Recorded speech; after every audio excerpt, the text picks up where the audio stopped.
Conversation on the bench. Man, this has been amazing. We've been having some amazing conversations, and I'm hoping some great things are going to come out of this. And this is long due conversation. Let me slide down a little bit. Okay. So I want to get you in. Yeah, Okay. there we go. Yeah. And so welcome. So tell us a little bit about you.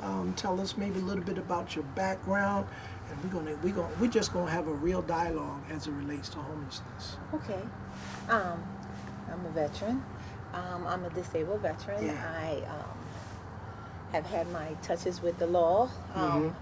I've actually been homeless, and I actually stayed in this shelter right here Wow. years and years ago. Wow. Probably about 30 years ago. Wow. I stayed in the shelter, and my life began to change because I was able to take care of some things Yeah. and get back on track. I'm very grateful for the support that I was given. It was kind of hard because I have two children, and they were here in this shelter with me, and it's good that this shelter has been around for as long as it has, Yeah. supporting single mothers as I Yes. was and others, and it provided a safe haven for myself and my children, and I've always been grateful for that. Yeah. Always been grateful for that. Yeah. I have always been in nursing, and then I kind of transitioned into mental health, and I have been a licensed therapist now for years. I have my own practice, and you gave me my start Oh wow. with allowing me to come and collaborate with the Wow, shelter, wow. and I will forever be grateful for Amen. you and the Amen. Christian shelter for Amen. that. Yeah. I work with a lot of homeless Yeah. in the jobs that I work on, and people always, think they judge books by covers, True. and there are many people who are homeless that actually have jobs. Yeah. One thing I can say, in the economy that we're living in now, I feel that renters have no rights. Landlords can just charge whatever they want. Wow. Over the last couple of years, landlords have been able to just quadruple the rent, and there are working class people who have found themselves homeless, that get up and go to work every day. And in this location, this area, it is hard to find reasonable rent for a single mother or even families now. It's very difficult. It's very expensive. So homelessness, people kind of have a stereotype of what a homeless person looks like. Right. Like they don't want to do better, or they don't want anything, and that is so not true. Working homelessness has really increased over the last 2 years. I've seen it, where people are working and they're taking care of their families, and they cannot find affordable housing Yes. in places like this that welcome children and families in. It's so needed. We just don't have enough to meet the demands of the homelessness that is going on in our area now. It's heartbreaking. Do you think the state government, federal government, do you think we are handicapping the homeless? Not only the state, local, federal government, along with the landlords, because you hit something. Do you think we're handicapping? Yes, I do. Why? I think that they put stipulations that make it inaccessible for Yeah. many people. Yeah. I think that sometimes they create problems to be the ones to have the solution. There was a time when people didn't depend on the state. Right. Communities helped each other. Right. I don't see that as much. Churches used to be the soul. Say that again. Churches used to be the Yes, soul yeah. of the community. Yeah. And I said, and the Bible says that the church is supposed to set the standard for the world, not the other way around. Yeah. So when I see things, and people aren't giving back, and they're not providing, and it's also about learning and literacy, financial literacy. Yes. Learning things, and we used to look out for one another. Yeah. Elderly people, our ancestors, our mothers in the churches, they gave back. They gave back with their wisdom and their experiences. Yes. And I just feel like there is a cutoff from that, because somewhere in there, the government came in and said, I'll be your daddy. I'll be your husband. Oh, that is so good. You don't need that. And That they is so they good. destroyed families. They Yeah. destroyed families. Yeah. So now you ostracize the husband in the household by saying, I'll come in, I'll feed your children, I'll give you a roof over top of your head, I'll help you pay your electric bill. You don't need that man. And now homes are broken up. You know, I can even look at my mother's generation. The men walked down the street. You could tell that that was a man. That was a husband. That was a father. Right. The children looked to their father before they did something. Right. They appreciated him. Right. They respected Right. him. Now, when you take him out of the household, they don't respect that. Whoa.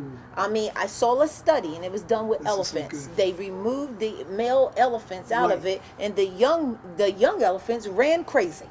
Yeah. The women elephants, the female elephants couldn't control them. And then what they did is they brought an older elephant back into the pack, and they began to get back in line. That man is needed. A husband is needed. A father is needed in children's lives. The children that are supposed to be our future, they can't read now. Right. They can't read. They can't talk. They talk in LOL and SMH. I don't know what that stuff is. You know, I don't know. You know, you say, what is the problem? It's so many things. But I do think that the government is probably the biggest problem. Yeah. Because then once they got you dependent on them, now they'll snatch it away at the least little thing. The least little thing. If that woman begins to get up on her feet, they snatching this away from her. They're snatching that away from her. And we live in fear. We live in fear. They put up high rises. They take away home ownership. You know, they put you in these high rises. They say, long as you don't work, you can stay here for free. But the minute you get a job, we're cutting off your food stamps, we're raising your rent, we're making child care so expensive for you that you're just working to pay for your daycare and your Uber to get back and forth to work. There's no incentive for these mothers to go out and go to work. There's no incentive. Once leads to learned helplessness, because when I see my mother dependent on the government, all I think is that I need to depend on the government too, and that creates generational curses. How do you break them? You would think it would be the church. You would think that people could go to church and get that, but how can you if you're worried about where I'm going to lay my head, what I'm going to eat, how I'm going to eat? And now it's almost like if you go and you ask for help, there is somebody that's telling you you're not a good mother, so people don't want to ask for help anymore. You know, people are judged if they ask for help now. When it used to be come as you are. You come here, seek comfort here, seek protection here. Now it's not like that. It's not like that. I don't know. Now you walk down the street, if somebody sees something, they'll look and make pretend they didn't see it. Right. If I don't see it, I can't say nothing about it. Yeah. You know, it's I don't know. Humanity. Where is the humanity today? Where is the humanity? Even with our politicians, where is the humanity? It seems like everybody wants to promote their own agenda. Everybody has an own agenda. But that's not what we voted for. We did not vote for you to promote your own agenda. It's easy to make a promise. Exactly. It's easy to make a promise. You know, you sit there and then people are conditioned. They will go to the voting booth and they will vote for the way they've been voting and still complain about who they've been voting for all this time. And if someone new comes in, they don't trust them. You couldn't trust the people that was there. Right. You know, so I'm not, you know, politicians, I just feel like they use platforms, they find out where we're bleeding the hardest, and they come in with the promises, and then once they're voted into office, I don't see them anymore. Wow. I don't see them anymore. I'm so tired of them picking up kissing babies and all kinds of stuff, and they're not doing anything. Right. They're not doing anything. When they get in the office, all of a sudden they're tied up with red tape and all kinds of bureaucracy that they didn't seem to have on the campaign trail. Right. You know, everything was simple. Right. You know, we're going to do this. We're going to send money. With us living on the Eastern Shore, all the money is on the Western side, and then everything trickles down. It's not enough funding. It's not enough funding, and we don't have enough resources. Yeah. We don't have enough supply to meet the demand of the people that's here on the Eastern Shore. Homelessness is skyrocketing. Skyrocketing. Yes, it is. Yeah, that's it. And it's not getting any better. It's not getting any better because you have people that live 1 to 2 checks from the street anyway. Yeah. Anyway. And we're only one tragedy away from being in a homeless shelter. That's it. One tragedy. All That's it takes, if we would get an earthquake, it will wipe out our house. We will be homeless. Look what Sandy did in 2011 to Crisfield and so many other. Yeah. There's places that Yeah. are still trying to Yeah. recoup from that, and that's been what 14 years ago. Right. That was our Katrina for here on the Eastern Shore. Absolutely. You know, it was, you know, to someone they say, well, it's nowhere near that, but it was devastating to the people here. Yeah. You know, it's devastating for the people here. We have a nor'easter that they're predicting for this weekend. Right. Yeah. And somewhere out there, there's Yeah. going to be people that's not protected. Right. Right. Because we don't have enough room in shelters to bring in everybody. Wow. Wow. We don't. And then, like, I thought that Ann Street was going to be an answer. And it has not been an answer. No. Because of the bureaucracy that you have to go through to Yeah. be Yeah. even eligible to move in there. How do you show that you've been seriously homeless? Who's going to vouch for that? Right. I mean, why is that a criteria? I'm homeless today. You know, there's so many things that they put and they say, here you go, but I need you to jump through all these hoops in order for you to be eligible. Yep. Yep. You're right. No.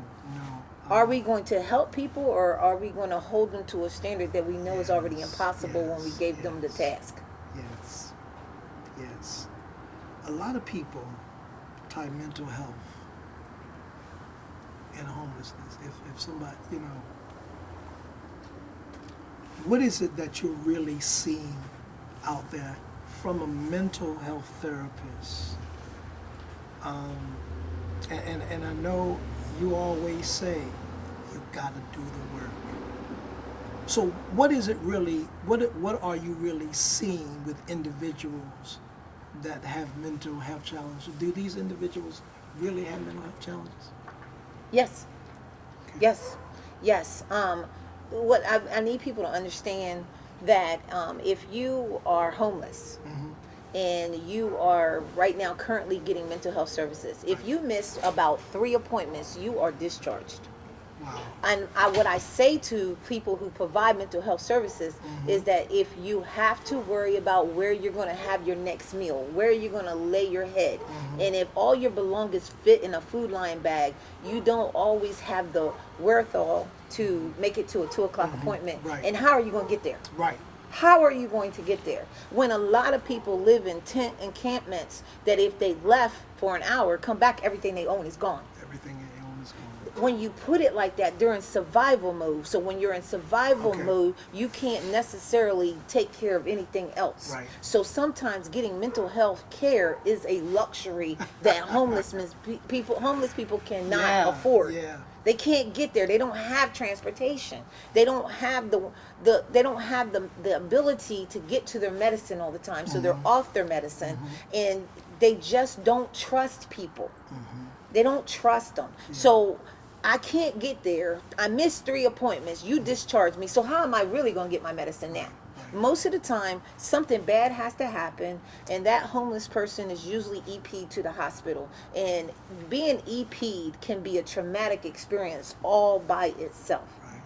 And an EP is an emergency petition. Petition. Right. And most of the time, it is done with a police officer who handcuffs you, Right. puts you in the back of a police car, Yeah.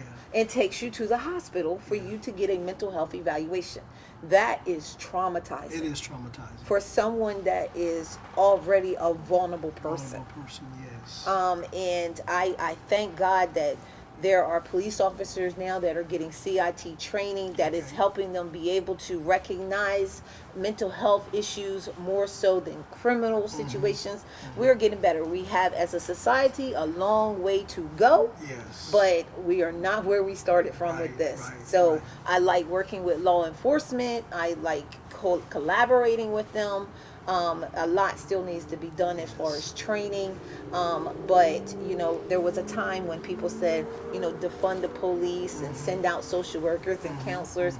Everything is not a mental health issue when you Right, go out right, there. right, Some right. things are definitely criminal Yeah. and not mental health. Right. But the things that are mental health, I just think that we are doing them a disservice by automatically discharging them. I think that we need more mobile, you know, options for people who are homeless. Right. It is very difficult, and with their lack of trust, Sometimes you really have to work at developing a relationship with them. And sometimes people become homeless because they don't trust society. It is a give and take on both people's parts. Right. If I say I'm going to do something, I need to do it. I need to do it. These people are more hurt than they are anything else. Yes. Should a homeless person that is on a cold and rainy night, should he be arrested if he is sitting in the hospital lobby trying to stay warm and safe? Wow. Should he be arrested for trespassing? Is that a criminal offense? Yeah. It's hard out here. It's scary out here. Yeah. I wouldn't know what to do if I had to sleep out here and walk the streets all night long. I don't think that it's a criminal offense. I think that people don't want to see it, and they figure out of sight, out of mind. But to lock that person up and charge them with the crime, and then say that if you don't have an address, you can't go, you can't get out. You have to sit here.